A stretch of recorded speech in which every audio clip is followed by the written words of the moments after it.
J'avais un objectif. Je voulais être l'un des plus grands basketteurs de l'histoire. Est-ce que je peux arriver à ce niveau? Je ne sais pas. On verra bien.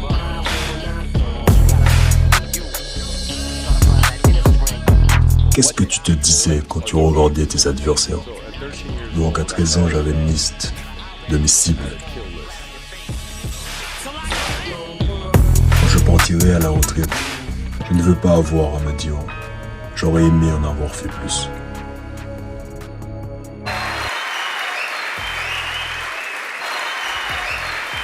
J'avais un objectif. Je voulais être l'un des plus grands basketteurs de l'histoire. Et tout ce qui était en dehors de cette ligne, je n'avais pas le temps pour ça. Et à quel âge cet objectif est-il devenu clair pour toi? J'ai pris cet engagement avec moi-même à 13 ans. À 13 ans? Wow! Et d'où vient cette inspiration? L'amour du jeu, le challenge. Je regardais Magic jouer, je regardais Michael jouer, et je les voyais faire ces choses incroyables. Et je me suis dit, tu sais, est-ce que tu peux arriver à ce niveau? Je ne sais pas, mais on verra bien. Le basketball pour moi était la chose la plus importante. Donc tout ce que je voyais, que ce soit des shows télévisés, des livres que je lisais, les gens à qui je parlais, tout était fait pour apprendre à devenir un meilleur joueur de basket. Tout, vraiment tout. Et quand tu vis avec ce point de vue, alors littéralement le monde devient ta bibliothèque pour t'aider à devenir meilleur dans ce que tu fais. Wow, ok.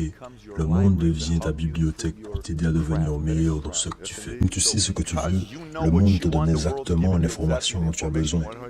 Oui, c'est ça, parce que tu sais ce que tu cherches. Qu'est-ce que tu observes chez tes adversaires? À 13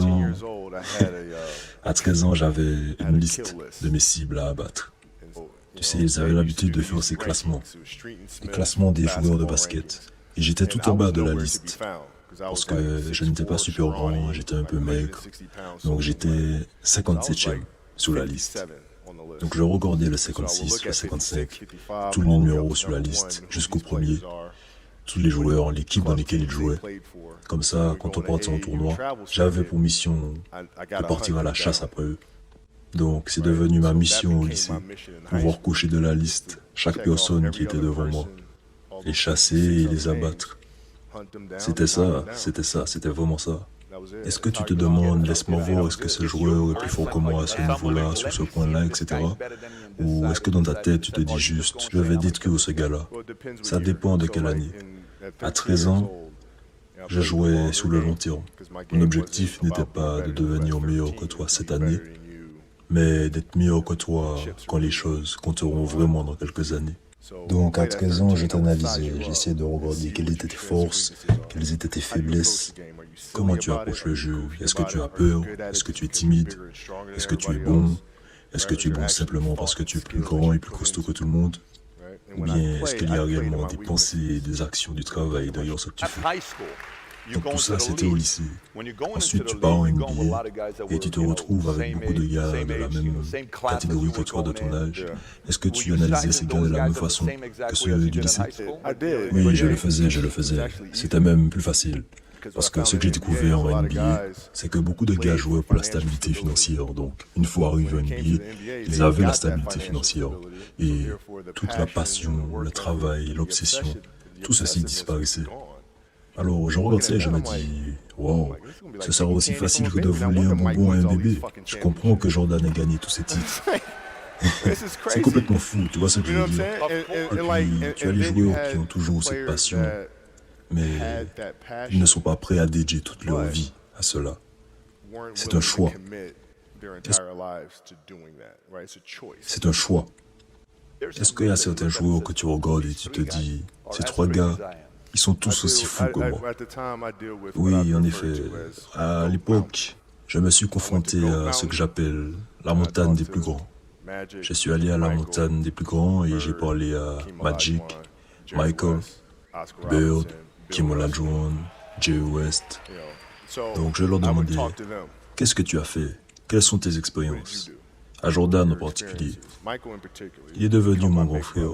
Il était comme mon grand frère depuis que je suis arrivé dans la ligue. Et je demandais quel était ce processus. Donc je suis allé les voir et je commence à essayer de comprendre le jeu, comment ils approchent les choses, leur niveau d'obsession au détail, de travail. Et c'est ce que j'ai fait. Et je demandais, qu'est-ce que ça fait de défendre sur Mike? Et on me répondait, Mike, tu veux dire le Jésus noir? Et je disais, mais qu'est-ce que tu racontes? On l'appelle le Jésus noir, ou bien le chat noir. Et je lui répondais, non, je vais l'appeler Mike. C'est juste son nom. Donc le niveau de peur qu'il inspirait aux autres était complètement fou. Et je leur disais, quand je vais l'affronter, on ira à la guerre. Ils me disaient, non, t'as pas envie de faire ça, mec. J'étais en mode, quoi? Tu ne me connais vraiment pas, toi. Donc quand on s'affrontait avec Jordan, je pense qu'il comprenait ça. Et quand j'avais 18 ans, ma première année, il a pris l'avantage sur moi pendant les matchs plusieurs fois. Mais je revenais toujours l'action d'après. Ne m'intimide pas et je vais aller nulle part. Et je pense qu'il a vu ce niveau de respect. Parce qu'il était sûrement pareil au même âge. Et ce point commun est, je pense, ce qui a créé notre relation. Tu as honte parce que tu as shooté 5 airballs de suite. Passe au-dessus de ça. Et maintenant, après ça, ok, pourquoi ces airballs arrivaient? J'ai compris. Au lycée, l'année précédente, on a joué 35 matchs, maximum. Avec une semaine entre chaque match, beaucoup de temps de repos. En NBA, c'est pas ça. On enchaîne, on enchaîne, on enchaîne, on enchaîne. Et je n'avais pas les jambes. Tu regardes mes shoots, ils prenaient tous la bonne direction, mais ils filmaient tous trop courts. Donc, je dois devenir plus fort. Je dois m'entraîner différemment. Le programme d'entraînement à la salle que je fais, je dois l'adapter à une saison NBA de 82 matchs. Comme ça, quand les playoffs arrivent, mes jambes sont plus fortes et la balle va au fond. Donc j'ai observé ça avec Wave Chanel. Si je fais des airballs, c'est parce que mes jambes ne sont pas là. Ok, je ferai ce qu'il faut et l'année prochaine, mes jambes seront là. C'était ça. Tu sais, on entend tellement de gars racontent des histoires sur ton éthique de travail. Alors, quelle était vraiment ta routine de travail et pour combien de temps es-tu resté discipliné?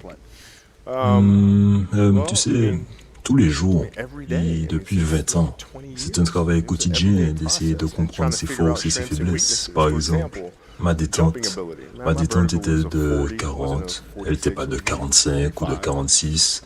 Mes mains sont grandes, mais elles ne sont pas massives. Donc, je dois trouver des façons de les rendre plus fortes pour pouvoir tenir le ballon. Et la vitesse, j'étais rapide, mais pas extrêmement rapide. J'étais explosif, mais pas si explosif que ça. Donc, j'ai dû plus me reposer sur la technique. J'ai dû plus m'appuyer sur les angles.